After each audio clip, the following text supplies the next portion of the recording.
So a lot of people ask me this question all the time. How do I determine if my shoes are wearable or not? Well, I'm telling you right now, if your shoe looks like this and it's talking in the back like that, that's how you know you can't wear these things no more. Today, I'm gonna be dropping dimes on how to prevent these things from happening and what you should do in the future and what shoes you should purchase, understanding what they're made out of so you know why these things happen.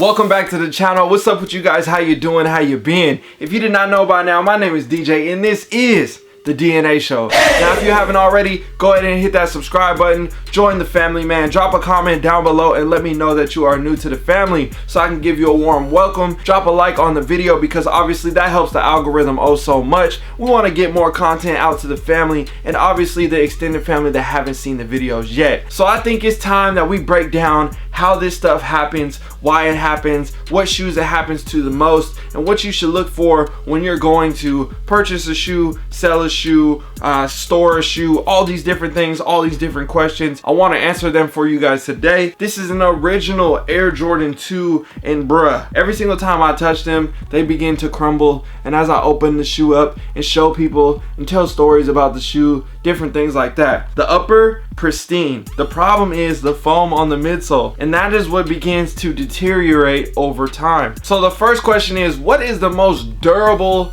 shoe when it comes to the Air Jordans and having these things in the long haul and different things like that? So what I think is the most durable shoe over the time, and that's why it holds its value over the years and continues to gain value when it comes to the newer retros and different things like that, is going to be the leather. And because there is no foam on the midsole and you have a rubber midsole and outsole and it's stitched directly to that, it doesn't have any reason to crumble or anything like that. 9 times out of 10, you're gonna see heel drag on the shoe and that start to deteriorate over wear over time before you see the shoes start to separate and fall apart or anything like that. You know, I can't even pull this thing apart right now, but if I were to tug on those with that foam like that, I can't push my finger into it and my finger go through the foam or anything like that. So that brings it to the next topic. When I say push my finger through the foam, a lot of people are like confused about that, right? Well, it's a huge thing. So I want to take it back to the early 2000s era, right? You got your 4s, you got your 5s, you got your 11s, you got your 3s, you got all these different classics,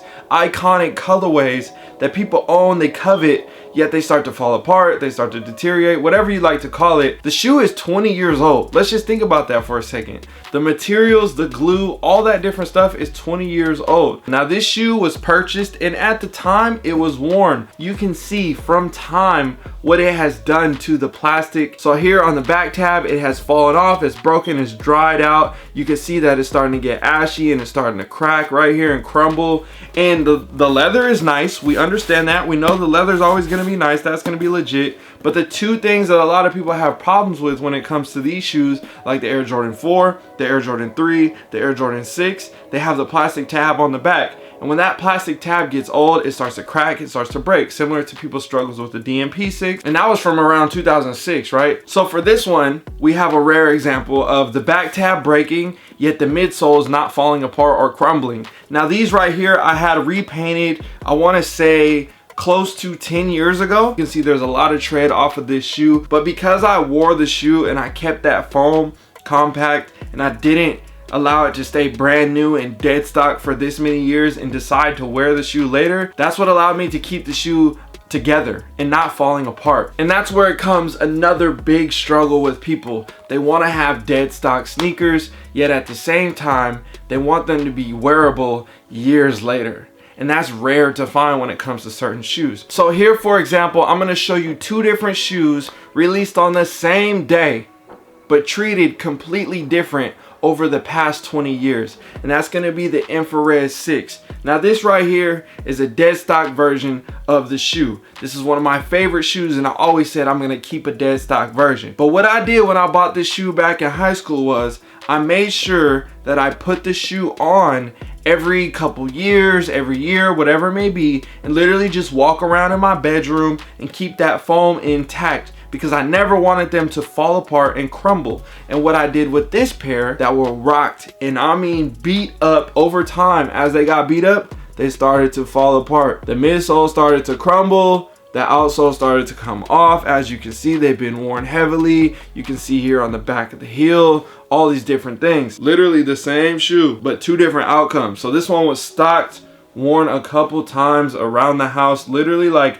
not even worn, just put on, walk back and forth, tied back up, put back in the stash. As these got beat up, and I mean thrashed, that's when the foam starts to fall apart, because a lot of people rock their OGs until they crack, until they crumble. So you have two different strategies when it comes to this. Now, if I were to take the other method of not doing that to the shoe, when I press right here on the midsole, normally what happens is if I push on this foam right here with my thumb, I'm applying a lot of pressure right now. If I apply a lot of pressure, the thumb will literally go right through the foam.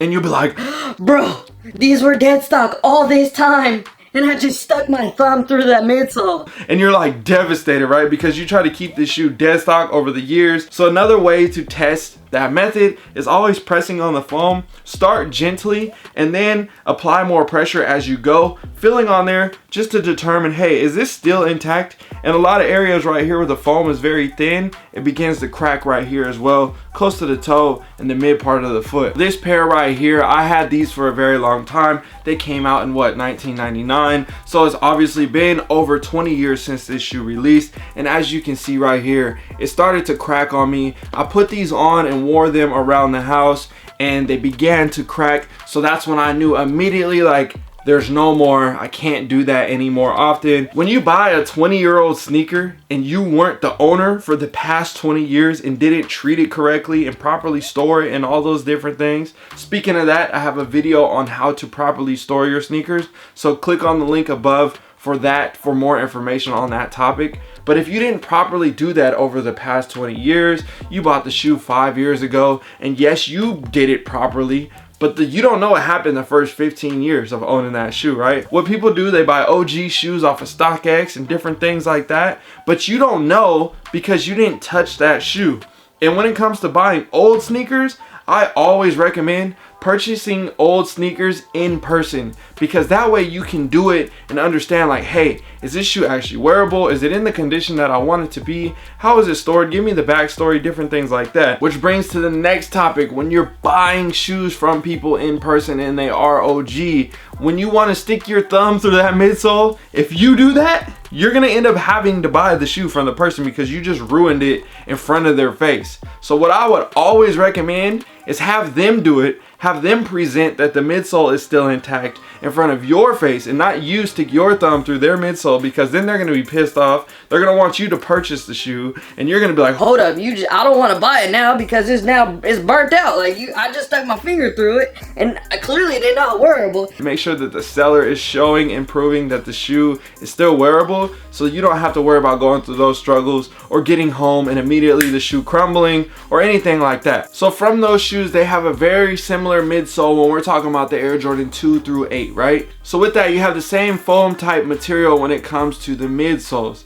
Now let's take it to a different shoe that doesn't have that foam type midsole, but still has a problem with separating, and that's the Air Jordan 11. Now this is a very sticky subject because a lot of people have different experiences when it comes to this shoe, and I've personally gone through the same exact experiences as well. I have 4 different Jordan 11s here that I want to show you guys, so let's go ahead and break down the differences in understanding why they separated in certain places and why they held together in certain places and different things like that. So starting with the first one, we have an original Air Jordan 11 Bred 11 right here, and when I'm talking about intact, these things are intact. That's because they have been worn over the years. They have been stored right. I bought them from the proper collector. The first thing that a lot of people have is separation here on the toe, and when I say separation here on the toe, I'm going to show you a shoe that's a little bit younger or not as old, whatever you like to call it, but that's the Jordan 11 IE, and as you can see right here, there's separation in the toe. Now this shoe is still wearable. I actually wear this shoe still because it is so damn comfortable.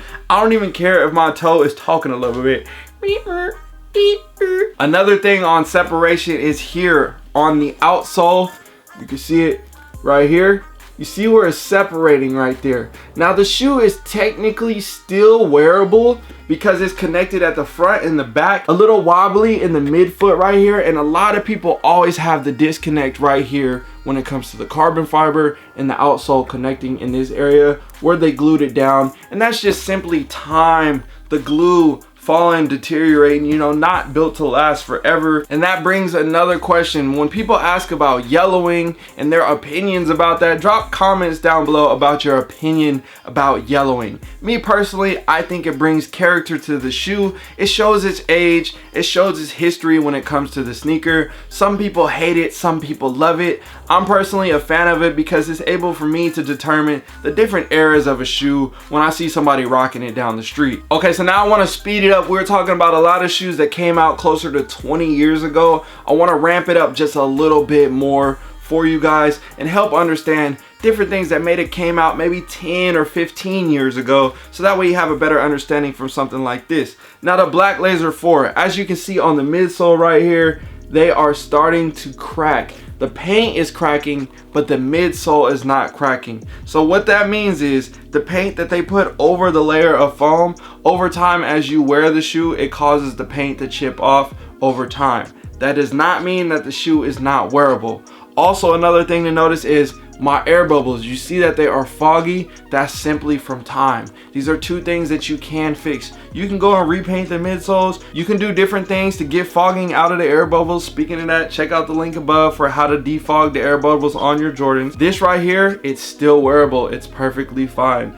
The things that you really want to worry about is separation, disconnections, things like that. As you can see, it's disconnecting already, and from here, it's already coming off. So a fear for me is like, if I lose this piece while I'm rocking it and I don't even realize it, I'm never gonna get it back, and it's gonna be a dope accent to the shoe.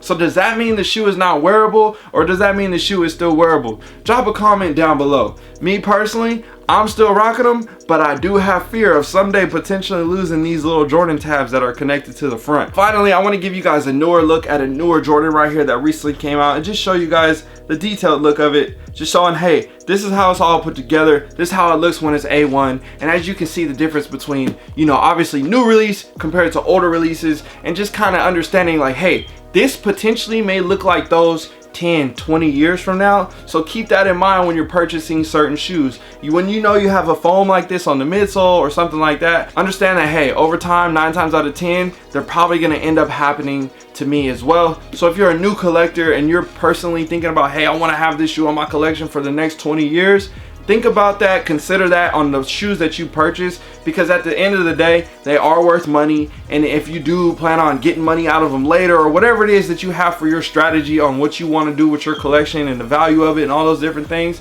take those things into consideration. And that's why I think a lot of people are also rocking with the Air Jordan 1s right now, because they're tanks, they don't fall apart, they're classic, the colorways are dope, and you don't have any problems when it comes to all these different models with the different materials that are made from the midsoles. So I hope you guys enjoyed this video. I hope this was helpful. There's 3 things that I really want you guys to take away from this video, and that is, how stable is the foam on the midsole? How is the glue looking? Is it intact? Are there any separations or defects when it comes to that area? And number 3, what is the condition of the overall shoe? What is the future of that shoe, and how do you see the potential of it lasting for a long time? If the shoe is already 20 years old and you plan on keeping it for another 20 years, do you think that foam is going to stay intact, or is it wiser to buy a different shoe that has a longer lifespan like the Air Jordan 1? When you see a lot of Air Jordans that are OGs, you always see the Air Jordan 1 first, because that one's still intact, it's still holding up after 30 something years. A lot of people, when they pull out original Air Jordan 2s, 3s, 4s, 5s, or 6s, when you look at those, what do you see? Separated midsoles, separated outsoles, crumbled, everything falling apart, even when it comes to the early 2000 era. Because at the end of the day, I want you guys to be able to make wise investments and understand that, hey, these shoes do have value. They are going to be worth something over time. They're going to be worth something later in life. Because one thing about sneakers is you always have to spend money to have all this stuff, and you don't get everything for free. And it's just simply a fact. Like, everybody that has all these crazy collections, they didn't spend a lot of money to have these crazy crazy collections. So take that into account. Don't worry about what everybody else got, but understand like, hey, they done spent a lot of money too, and I'm sure they're thinking about the same thing, making wise decisions on the sneakers that they purchase, because they have to move smart. Because 20 years from now, if you need to sell your stuff, bruh, I want you to get your money, not everything crumble and you just lost $10,000 because you done wasted all this money on shoes that's falling apart. So make sure you buy the right stuff. That's all I'm saying. Be conscious of everything. The reason why I'm talking about this topic and so passionate about it is because I used to have an insane amount of original, first retro, second retro, all these OG type shoes, first box, face box, you know, back in the 90s, shoes older than me. I didn't have all that stuff. And the reason why I sold all that stuff is because what? It starts to fall apart over time, and it was wise for me to get out of that specific game knowing that I just was gonna lose a lot of money if I kept it. So I kept select pieces that I really loved, shoes that meant a lot more to me than having every single OG. So that's just kind of my interpretation of all this, having OG shoes and all those different things. But again, if you want to have an OG collection, by any means, go do it. These are just some ways to understand like, hey, how can I determine what the condition is going to be like, and how do I know if this shoe is wearable or not, and if it's worth me actually buying. So with that being said, I know I done said enough today. I hope you guys are still here at the end of the video. If you made it all the way to the end of the video, bruh, I love y'all. Life is short, bruh. Enjoy every single moment of it. Tell your family you love them. Tell your homies that you love them. Tell all your peoples. Don't hold no grudges, bruh. Just enjoy life. Enjoy all these shoes. Enjoy these sneakers. Enjoy all that stuff. But man, enjoy life. Enjoy the people around you. I gotta go. I'm sorry. Y'all know me. I got a heavy heart right now. Everything has been tough for me this week. I'm trying to get this video out. I'm trying to be straight and just do the best that I can right now. So, bless up, man. I'm gonna see you guys in another video. My name is DJ. I'm signing out. I'm gone. Peace.